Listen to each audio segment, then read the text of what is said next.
Hi எல்லாருக்கும் வணக்கம். Mister with Arun YouTube channel மற்றும் ரஞ்சன் அருண் பிரசாத் ஃபேஸ்புக் பேஜாக இணைந்திருக்க அனைவரையும் வரவேற்கிறேன். இன்றைக்கி நாங்கள் பார்க்க போகிற விஷயம் என்னென்னு கேட்டால்,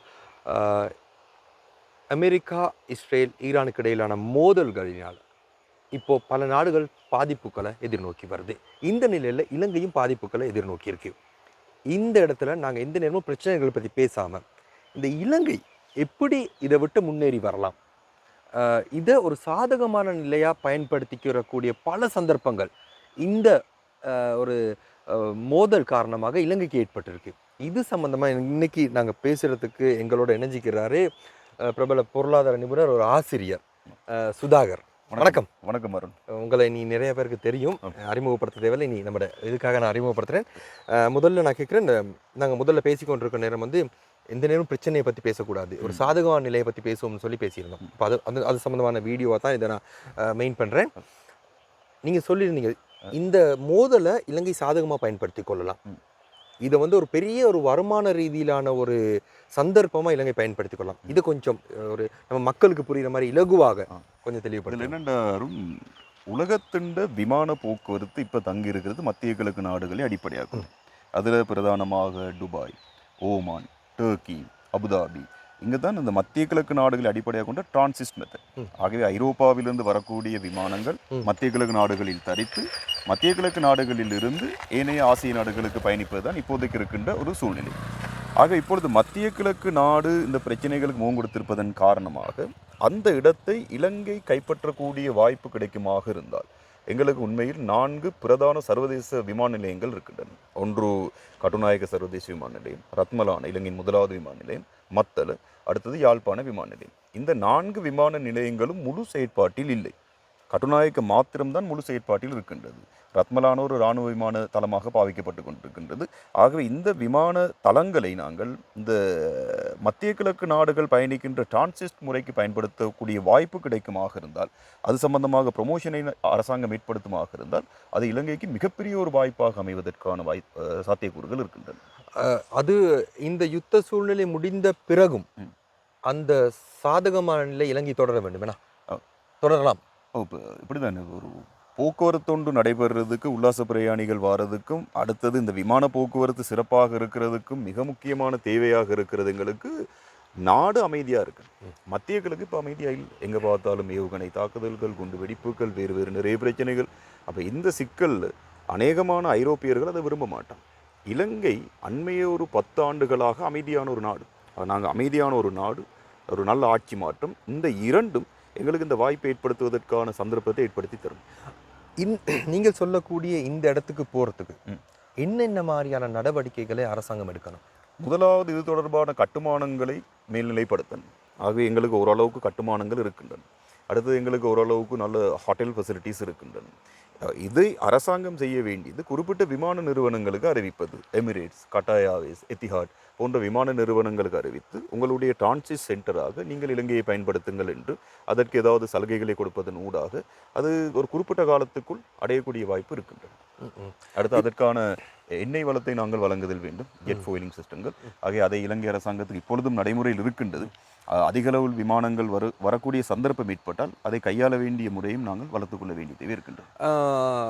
இலங்கையில் அப்படியான டிரான்சிட் முறைகளை அறிமுகப்படுத்தினால் அந்த போதுமான வசதிகள் எங்களோட விமான நிலையங்கள், இந்த 4 விமான நிலையங்களிலும் காணப்படுகிறதா? மத்திய கிழக்கு நாடுகளுடைய மேம்பட்ட தரத்துக்கு எங்களுடைய விமான அந்த தளங்கள் இல்லை. பண்டார்நாயக்கா இன்டர்நேஷ்னல் ஏர்போர்ட் அது ஓரளவுக்கு ஸ்டாண்டர்டானது. மத்தள உருவாக்கப்பட்டிருந்தாலும் 10 ஆண்டுகள் கடந்த நிலையில் இன்னும் அது சரியான ஒரு பயன்பாட்டு நிலைக்கு வரவில்லை. ஆனால் மத்தளை இதுக்கு பயன்படுத்த முடியும். டிரான்சிஸ்டுக்காக பயன்படுத்துவதில் பெரிய அளவுக்கு சிக்கல் வராது. அடுத்து டிரான்சிஸ்டாக வரக்கூடிய பயணிகள் நீண்ட நேரம் இருக்க போவதில்லை, ஒரு 3, 4, 5 மணித்தியாலங்கள்.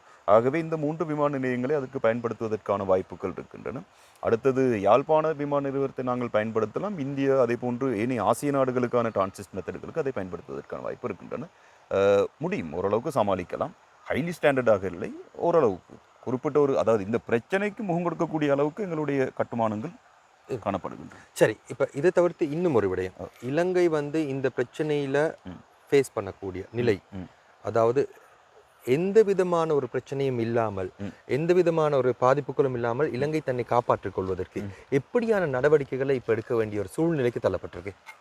இதில் 2-3 வகையான பிரச்சனை. முதலாவது பொருளாதார ரீதியான பிரச்சனை. பொருளாதார ரீதியான பிரச்சனையாக இருந்தால் எங்களுக்கான பெட்ரோலியம்.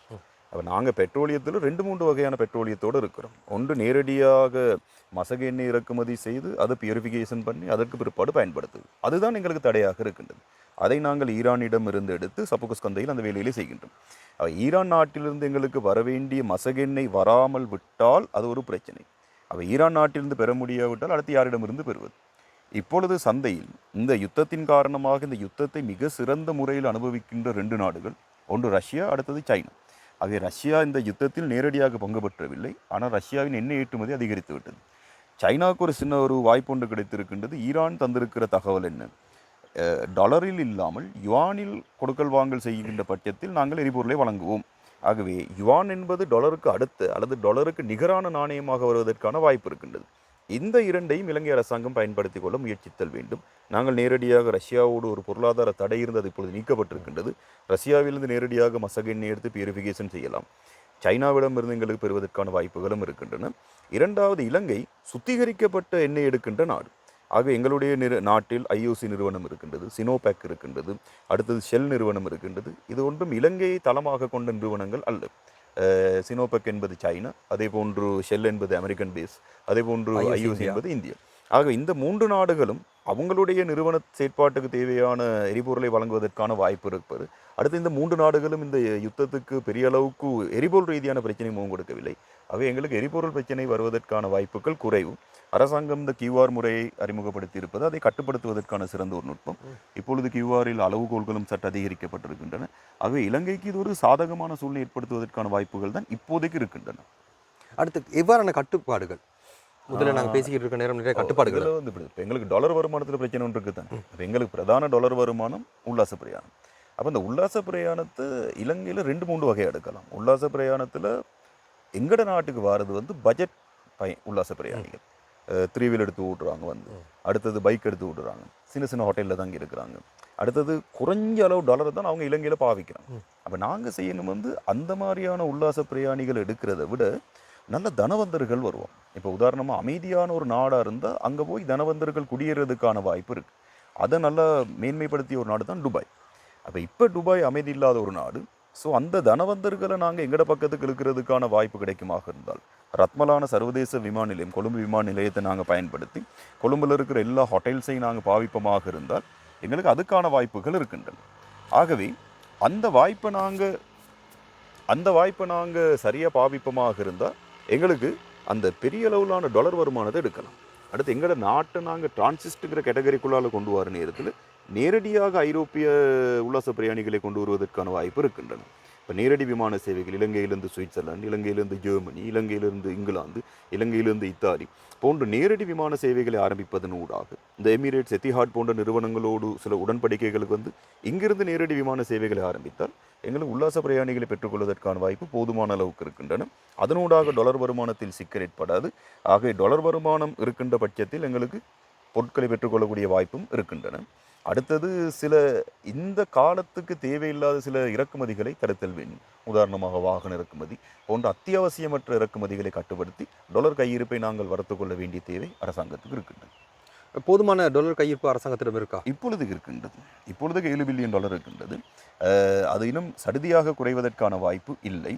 அடுத்தது நாங்கள் ஏற்கனவே ஆர்டர் செய்யப்பட்ட எரிபொருளை தான் பெற்றுக்கொண்டிருக்கின்றோம். ஆகவே அதிலும் எங்களுக்கு டாலர் பெரிய அளவுக்கு இழப்பதற்கான வாய்ப்பு இல்லை. எதிர்காலத்தில் டாலர் வரத்து குறைகின்ற நேரத்தில், உதாரணமாக உல்லாச பிரயாணம் குறைவடைதல், அடுத்தது எங்களுடைய நாடுகளிலிருந்து மத்திய கிழக்கில் வேலை செய்கின்ற அதே போன்று ஐரோப்பிய நாடுகளில் வேலை செய்து அவர்களால் அனுப்பப்படுகின்ற டாலர், இந்த இரண்டும் குறைகின்ற பட்சத்தில், அடுத்தது எங்களுடைய ஏற்றுமதியினூடாக வருகின்ற டாலர் அதுவும் குறைகின்ற பட்சத்தில் இலங்கை சிக்கல்களுக்கு முகம் கொடுக்கும். இப்போதைய சூழ்நிலையில் அவ்வாறான ஒரு சந்தர்ப்பம் இல்லை என நான் கருதுகிறேன். சரி, கடைசியாக ஒரு கேள்வி.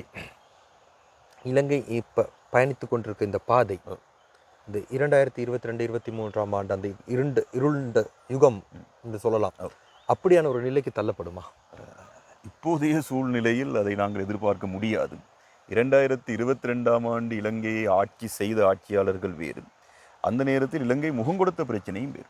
அது இலங்கை என்ற ஒரு தனி நாட்டில் போதுமான அளவுக்கு டாலர் கையிருப்பு இல்லாமல் போனது, அடுத்தது வரி வீதம் குறைக்கப்பட்டமை, இன்னும் சில காரணிகளின் காரணமாக அல்லது சில அசாதாரணமான முடிவுகள் எடுக்கப்பட்டதன் காரணமாக நாங்கள் அந்த பிரச்சனைக்கு போனோம்.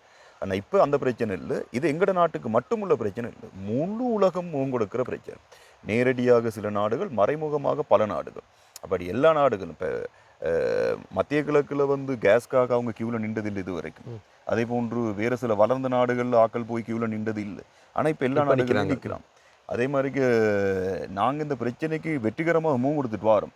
எங்கட நாட்டில் இன்னும் மின்வெட்டு அறிமுகப்படுத்தப்படலை. எங்கட நாட்டில் இன்னும் அந்த பெட்ரோல் இல்லைங்கிற இது ஒன்று இல்லை. பெட்ரோல் இருக்குது, கண்ட்ரோலாக கொடுக்கணும். அடுத்து எங்கட ஆக்களுக்கு இருக்கிற ஒரு பயம் ஒன்று இருக்குது தானே 2022 நாங்கள் அனுபவிச்சது. அதால் அளவுக்கு அதிகமாக நாங்கள் பெட்ரோலை சேமித்து வச்சிருக்கிறது ஒரு பிரச்சனை. ஆகவே அது ஓரளவுக்கு ஒரு தளம்பல் நிலை இப்போ இன்னும் ஒரு 1-2 வீக்ஸில் இல்லாமல் போகும். ஆனால் யுத்தம் முடியுமான அளவுக்கு வேகமாக முடியும். இது முடியாமல் தொடருகின்ற பட்சத்தில் அசாதாரணமான சூழ்நிலை நாங்கள் மட்டும் இல்லை, உலகத்தில் எல்லா நாடுகளும் முகம் கொடுக்க வேண்டி வரும். அது யாராலையும் தவிர்க்க முடியாது. ஒரு 2 மாதம் 3 மாதம் யுத்தம் தொடர்ந்தாலும் ஒரு பாதிப்பை எதிர்நோக்க வேண்டிய ஒரு ஒரு இப்போ இது வந்து முதலாவது இருந்தது இராணுவ ரீதியான யுத்தம். இப்போ இராணுவ ரீதியான யுத்தம் ஆல்மோஸ்ட் முடிஞ்சிட்டு இப்போ அடுத்து ஸ்டார்ட் ஆகுறது பொருளாதார ரீதியான யுத்தம். பெரும்பாலும் ஈரான் போன்ற நாடுகளில் இராணுவ மையங்கள் தாக்கப்பட்டிருக்குது. இப்போ இராணுவ மையங்கள் ஒரு குறிப்பிட்ட அளவு தான் வச்சுருப்பாங்க. அப்போ அதுக்கு அடுத்து நாங்கள் போக வேண்டியது பொருளாதார நிலைகளுக்கு. ஆல்ரெடி இப்போ நிறைய எண்ணெய் கிடங்குகள் அடிக்கப்பட்டிருக்குது. அப்போ இதுகளால் வரக்கூடிய பிரச்சனை என்ன, உற்பத்தி கொஞ்சம் டிலே ஆகும். அப்போ திரும்ப அந்த கட்டுமானங்களை உருவாக்கி எண்ணெய் எங்கட மாதிரியான நாடுகளுக்கு அனுப்புறதுக்கு ஒரு சின்ன டிலேனஸ் ஒன்று இருக்குது. இப்போ அது ஒரு பாதிப்பை ஏற்படுத்தும் கட்டாயம். ஆனால் 2022ஆம் ஆண்டு நாடு முகம் கொடுத்த அந்த பிரச்சனைக்கு நாங்கள் திரும்ப போகிறதுக்கான வாய்ப்பு அநேகமாக குறைவு. அப்படி ஒரு பிரச்சனை வந்தால் முழு உலகமும் அந்த மாதிரியான ஒரு பிரச்சனைக்கு முகம் கொடுக்க வேண்டி வரும் கட்டாயம். அதுக்கு நீ உலகத்தில் இருக்கிற எல்லா வல்லரசும் கூடுவாங்க, கூடிய ஒரு பேச்சுவார்த்தைக்கு வருவாங்க. இப்போயே நேட்டோ அமைப்பு அமெரிக்கா ஓரளவுக்கு கண்ட்ரோல் பண்ண ட்ரை பண்ணுறாங்க. அப்போ இந்த பிரச்சனை முடியுமான அளவுக்கு வேகமாக முடிக்கணும்னா அவ்வளோ பேரோட விருப்பம், ஒரு 2-3 பேரை தவிர. இதில் பார்ப்போம், நாங்கள் பொறுத்திருந்தால் பார்க்கலாம் சில முடிவுகள். இன்னும் ஒரு 1 வீக் போகிற நேரத்தில் ஓரளவுக்கு ஒரு டிசிஷன் ஒன்று போகலாம். சரி, ஓகே. நாங்கள் எல்லாருமே பிரச்சனைகளை பற்றி பேசிக்கிட்டு இருக்க நேரம் இவர் தான் சாதகமான இதை எப்படி சாதகமாக பயன்படுத்தி கொள்ளலாம் அப்படின்ற ஒரு தெளிவை கொடுத்துருக்காரு. ஸோ சம்மந்தப்பட்டவங்கள் இந்த விடயங்களை கருத்தில் கொண்டு இந்த விடயங்களை நடைமுறைப்படுத்துறதுக்கு முயற்சி செய்தால் நம்ம நாடு ஒரு நல்ல ஒரு நிலைக்கு, எந்த ஒரு பிரச்சனையும் வேறு நாடுகள் பிரச்சனைகள் எதிர்நோக்கிற நேரம் எதிர்காலத்தில் நாங்கள் கூட பிரச்சனை இல்லாமல் போகக்கூடிய ஒரு இடத்துல நாங்கள் ஒரு நடுநிலை தன்மையோடு தான் இருக்கிறோம். ஆமாம், அப்போ நடுநிலை தன்மையாக இருக்கிறதால நாங்கள் ஒரு அமைதியான நாடுங்கிற ஒரு ஃப்ரேம் ஒன்று உலகத்தில் இருக்குது. அடுத்தது உல்லாச பிரயாணத்தில் முதல் டாப் 10 பிளேசஸில் நாங்களும் இருக்கிறோம். அப்போ அதை நாங்கள் இப்போ யூட்டிலைஸ் பண்ணுறதுக்கான வாய்ப்பு இருக்குது. இப்போ இதுகளை சரியாக முகாமைத்துவப்படுத்தி அதுக்கு தேவையான பேக்கேஜஸை கவர்மெண்ட் கொடுக்குமாக இருக்கிற பட்சத்தில் நாங்கள் அதை சாதகமாகவும் கொடுக்கலாம். இந்த நாளும் அதில் ஒரு குறையே காய்ச்சிட்டு இருக்கிறத விட அதில் அட்வான்டேஜ் ஒன்று எடுக்கிறதுக்கான பிரச்சனையில் ஒரு முடிவு ஒன்று நாங்கள் எடுக்கணும். கட்டாயம் எடுக்க அதுக்கான வாய்ப்பு இருக்குது. ரைட்.